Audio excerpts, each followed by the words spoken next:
The 1978 hit My Life is a summer song from Billy Joel, who's been entertaining us for more than 40 summers now. It turns out that, for Joel, getting to his gig on a world-famous stage is half the fun, as he demonstrates for Anthony Mason on the back lawn of his estate on Oyster Bay, Long Island. Billy Joel saw a chance to solve a transportation problem. It used to be a tennis court. I didn't play tennis, and there was an H in the middle of the tennis court. And I said, helipad, for 4.5 years now. It's how he's shuttled every month to his residency at Madison Square Garden, arriving this past Wednesday with his wife, Alexis, for a landmark 100th concert at the legendary arena. Watch the full story here. Every show has been a sellout. That's more than 2 million tickets. Mason asked, what does it say to you personally that you're playing your 100th show here? It's a crazy life, Joel replied. "'Cause I remember the first night I played here in 1978. This was like the pinnacle of my career. My God. I'm headlining Madison Square Garden. 40 years ago, in December of 1978, Joel played his first gigs at the Garden. He'd broken out the year before with his fifth album, The Stranger. For a kid from a Long Island, what did it mean you be here in 1978? Mason asked. Well, this is the Ark of the Covenant.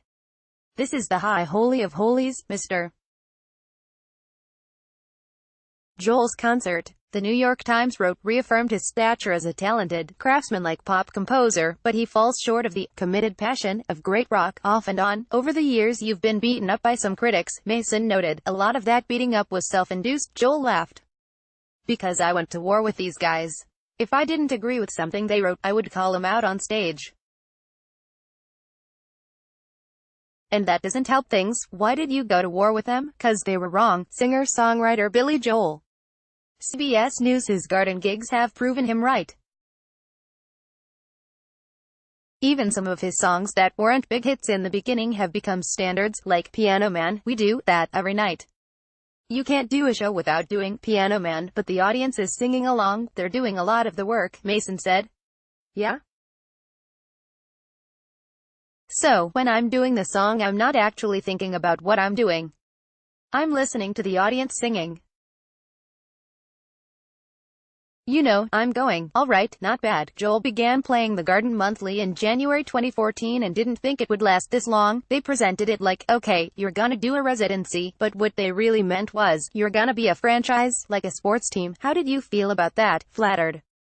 Flabbergasted. He's sold out 54 straight shows, joined almost every month by special guests, including Sting, Paul Simon, Miley Cyrus, Tony Bennett, and for his 100th show, Bruce Springsteen.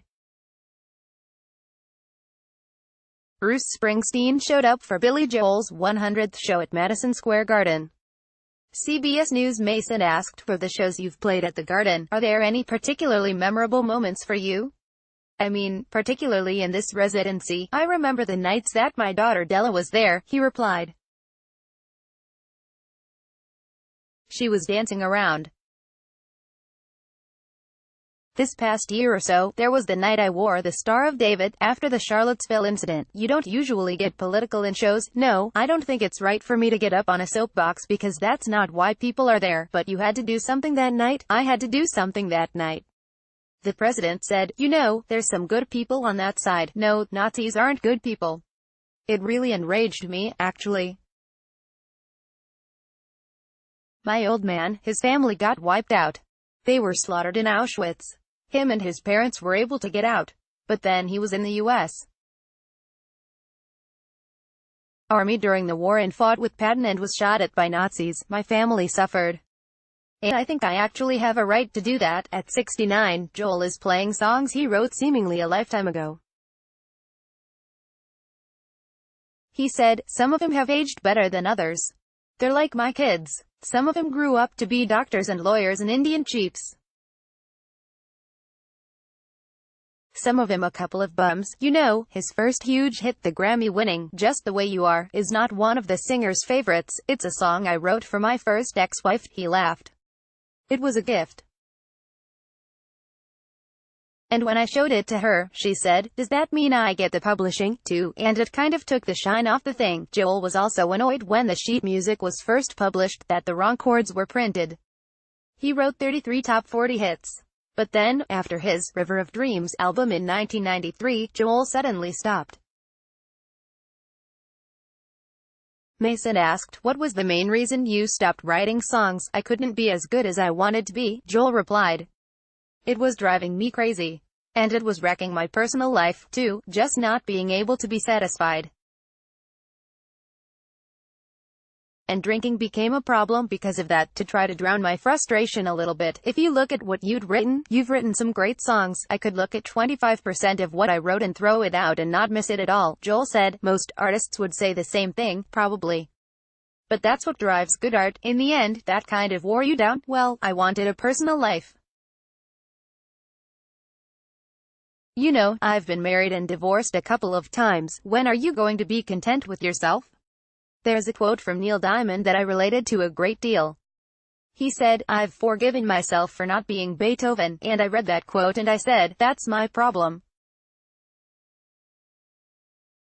I have not forgiven myself for not being Beethoven, and I still to this day haven't, but Beethoven never sold out the Garden 100 times. Billy Joel performs his residency at New York's Madison Square Garden. No seat has ever been empty. CBS News. After 100 shows, does this kind of feel like your living room? Mason asked, gesturing to the stage. Yeah? Yeah? This is our office. I see everybody. We're all in our little cubicles.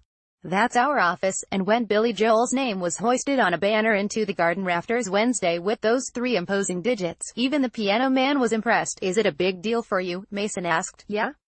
100. I'm still trying to get my head around it.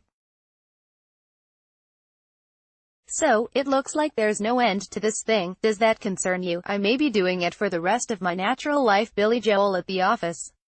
CBS News. For more info. Story produced by Gabriel Falcon.